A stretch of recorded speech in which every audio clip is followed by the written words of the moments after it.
امریکی بردوام بخمگینی خواج بو وان کسن هاتن کشتن دیرا امانوئل یا افریقی امریکی لچارلستن. پلیس دیدن زانین کو دیلن روف گناهکار اف کشتن بری وبرن گود کو وی ایریشی و دیره کرد کو شرک نجاتی دست ببکه. روزا چهارشنبه د دسته کا کنگرس ده هات بحث کردن گلو چه هشت اف لوکی تمن 21 سالی کشتنکا وسا مزن بکه. Because when I saw that picture, دمی من وینین کشتین ساد کرانا دیتن من هزر کر افکسکه مروف دکارا لسوکی کی ببینه. گلو چه بو؟ چما او صادر کرد؟ گلو مالباتاوی چوا بون؟ اف کشتنه چوال امریکا چه دبن؟ مایکل مکال برپرسی کمیته پارستنا نافخویی دبیجه کو گفه ترور اسلامی ولاتن بیان و گروپن کربه امریکا هدی مزنتر دبن. Whether inspired by Islamic terror, چه الهام جه تیرورا اسلامی یا رگز پرستی و سپیان ورگرته بد اف هیرش کره نیشانه که هفپش کنه دخوازن هیرش بسر کسین بیگنه بکن و خلک ما بترسین و مناچار بکن حتی ایدئولوژیا خوب جه بکن.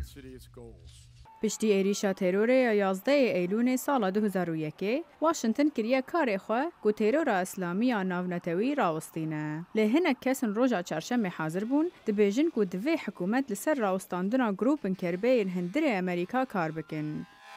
I would urge the committee to ensure از وی رجدیه لکومیته بکن پشراز بکن کو شر دیجی اسلامیان تنطره بالا حکومت جگفن دی دور نایخد و اوه وی ولات مای مزن بختت مترسیان دا. لی پیتر کینگ اندام کمیته کماریان آلوزین خود دناسین. لورا اگر ام بخوازین سنگیه یان گواشا که زیده تر لسر دجاد پرستین سپی دانین. کلاین پارتیا نازیا امریکا چجوان کومالین کشتن کارین بترس لدم اموه دکین و گواشا و سنگیه لسر اسلام رادیکال دور بخین اره امبولات خوب پتر دخینت مترسیان دا؟ کانگرسمن مکال پشگیریا پشنیاره که دکه کو قانون کانویا فدرالی بیت دانین دیده امریکا شر کسن تندره دناف آخا امریکا دا بکن. راویندوسکی، دنگ امریکا. or white supremacy.